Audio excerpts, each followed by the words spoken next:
There are tenets and pillars that are upholding this landscape of inequality. We see it everywhere, and we also see it in the workplace. And that's the thing that I think most people are sort of blissfully unaware of.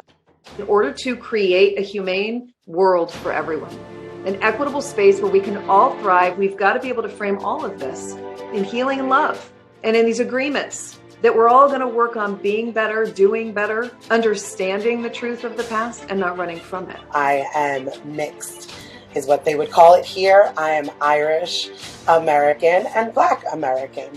And discovering at this moment, I live an hour and a half away from where my own people were enslaved. I had a great-grandfather who had enslaved people on his land.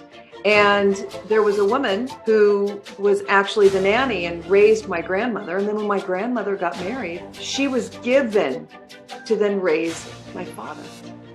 To me, supremacy is like a web, right? In the middle is this spider, and we're all stuck. We're all flies stuck in the web.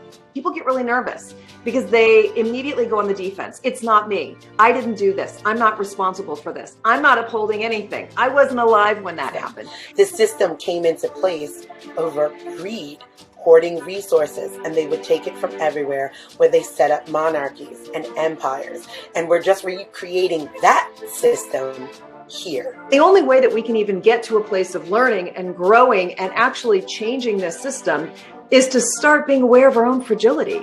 How do you behave when you're confronted? How do you react when you see someone who is different than you? When you look at your friends list, do they all look like you on social media? What's really activating you is not lip smacking. It's not the attitude. It's not the hood girl. It's not the barbecue. It's liberation that you're looking at.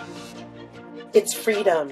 There's a huge misunderstanding with what privilege is for white people. We are not talking about socioeconomic privilege. We are talking about the privilege of white skin color. It's about understanding that your whiteness allows you to float through this world and be trusted first and questioned second. When we're speaking about privilege, right? Because again, we said benefit of the doubt. This is, you'll simply see it in nepotism. If you can't see it in anywhere else, nepotism is the ancestral wealth that white people can pass on. Because even if you don't know someone, 6 degrees of separation is what whiteness cultivates. I know somebody who knows somebody who knows somebody, and therefore you can get a job.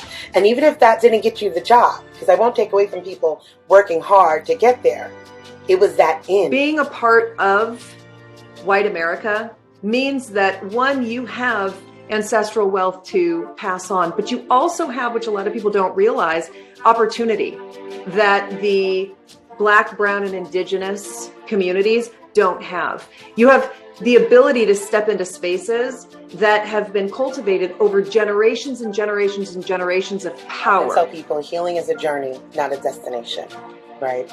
And when you look at all of the systems that are in play, it's the binary thinking.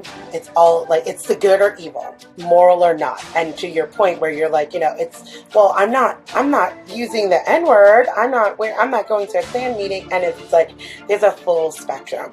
And what you're talking about is like at the lowest end. It's the unconscious bias. It's when I say a name, you think a certain thing. It's when you cut your purse a little bit closer. Those are things like, ask yourself why. What I often tell people is that first response is your program's response. I think until we can start really acknowledging that those thoughts are within our own mind, that unconscious bias exists, we're never going to get past all of this in order to create a space that is equitable, in order to create a space that is truthful, that is fair, that is safe, frankly, for everyone. Life and community are all about agreements. The agreements we make and the agreements we keep and uphold, be it in action or in silence, they create the society around us.